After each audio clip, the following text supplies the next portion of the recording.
আর প্রশাসনকে ব্যবহার হতে দেখতে চাই না। তাদের নেতা কর্মীরা লুটপাট করে খেয়েছে। বাংলাদেশের জনগণের কাছে এবং বহির্বিশ্বে যতটা গুরুত্বপূর্ণ জায়গায় থাকতে পারত,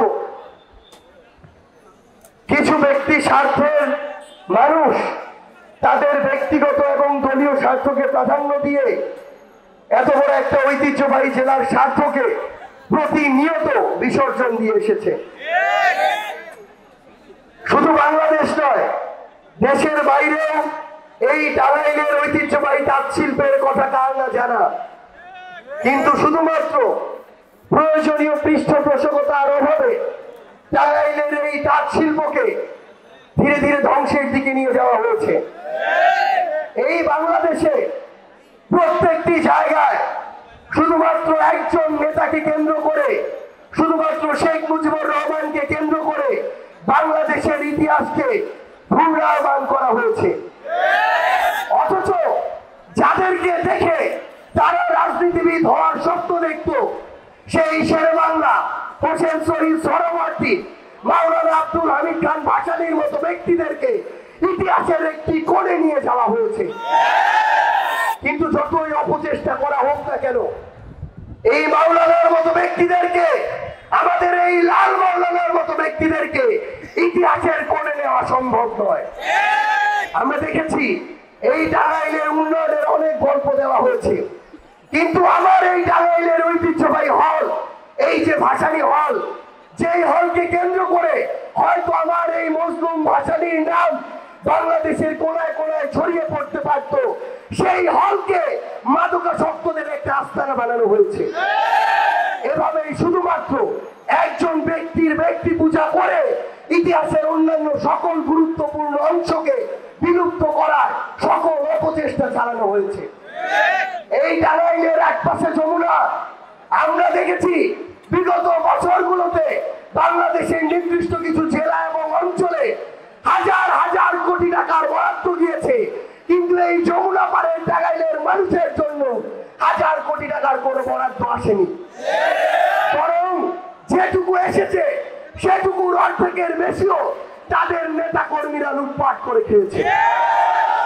আমরা আগামীর বাংলাদেশে স্পষ্ট করে একটা জিনিস বলতে চাই, আমরা প্রশাসনকে, আইন শৃঙ্খলা রক্ষাকারী বাহিনীকে একটা জিনিস স্পষ্ট করে বলতে চাই, আমরা 24 পরবর্তী বাংলাদেশে এই বাংলাদেশের প্রশাসনকে, পুলিশকে, অন্যান্য বাহিনীকে বাংলাদেশের জন্য দেখতে চাই, বাংলাদেশের মানুষের জন্য দেখতে চাই।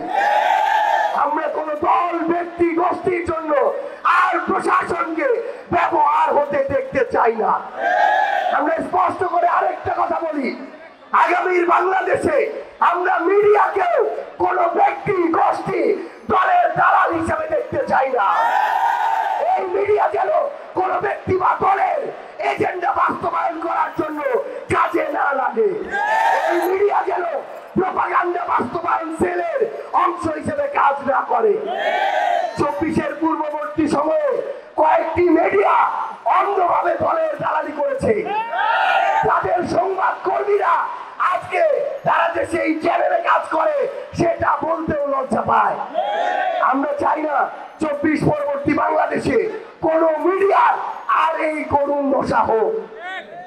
আমার এই সংগ্রামী টাঙ্গাইলে আমরা আমাদের ভাই মারুফকে হারিয়েছি, কিন্তু এই টাঙ্গাইলে শহীদ মারুফ হত্যার যে বিচার, সেই বিচারের জন্য প্রশাসনের পক্ষ থেকে আসামি ধরার যে তৎপরতা, সেই তৎপরতা আমরা লক্ষ্য করিনি। আমরা দেখছি এই টাঙ্গাইলের প্রশাসন কিংবা কিছু ব্যক্তি, কিছু গোষ্ঠী, কিছু দলের নেতা কর্মী এখন সেই বিচারিক প্রক্রিয়াকে সামনের দিকে অগ্রসর না করে বরং এগুলোকে নিয়ে মামলা বাণিজ্য শুরু করেছে। আমরা চিনে রাখছি কারা এই মামলা বাণিজ্য গুলো করছে। ওই 5ই আগস্টের সময়ে, ওই অভ্যুত্থানকালীন সময়ে হয়তো খুনি হাসিনা ভয় পেয়ে খুব অল্প সময়ের মধ্যে পালিয়ে গিয়েছে। হয়তো তখন সিদ্ধান্তগুলো দ্রুত গতিতে নেওয়ার কারণে কিছু কিছু সিদ্ধান্তের সীমাবদ্ধতা ছিল, কিন্তু এখন আমরা প্রত্যেকটা স্টেপ পর্যবেক্ষণ করছি কোন মিডিয়া কার হয়ে কাজ করছে, কোন প্রশাসন জনগণের উদ্দেশ্য সার্ভ না করে ব্যক্তি বা দলীয় বা গোষ্ঠীর উদ্দেশ্য সার্ভ করছে, আমরা এর প্রত্যেকটা বিষয় পর্যবেক্ষণ করছি। আমরা স্পষ্ট করে আপনাদেরকে বলতে চাই, এই টাঙ্গাইলে, এই বীরের টাঙ্গাই, রণক্ষেত্রের যোদ্ধাদের টাঙ্গাই, এখানে আমরা আর চাঁদাবাজি দেখতে চাই না। আমাদের কাছে চাঁদাবাজির একটাই পরিচয়, সেটা হচ্ছে সে চাঁদাবাজ। কোন ধরনের দলীয়, ব্যক্তিগত, অন্য কোন প্রভাবের প্রোটেকশন দিয়ে এই বাংলাদেশে আর চাঁদাবাজদের রক্ষা করা যাবে না। কেউ যদি চাঁদাবাজদের প্রোটেকশন দেওয়ার চেষ্টা করে, তাহলে সেও চাঁদাবাজের চাঁদার ভাগিদার হিসেবে বিবেচিত হবে। সংগ্রামের টাঙ্গাই, বিপ্লবের টাঙ্গাই, ঐতিহ্যবাহী টাঙ্গাই, আপনাদেরকে অনুরোধ করব, আগামী যে প্রত্যাশিত বাংলাদেশ, এই বাংলাদেশ যদি আমরা প্রত্যাশা করি, আমাদের নিজেদের দায়িত্বটুকু পালন করতে হবে। খারাপকে খারাপ বলার সাহস থাকতে হবে, ভালোকে ভালো বলার মতো গাছ থাকতে হবে।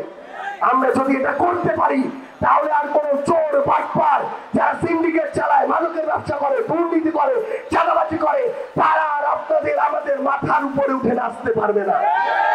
তাদেরকে মাথা থেকে মাটিতে ছুঁড়ে ফেলতে হবে।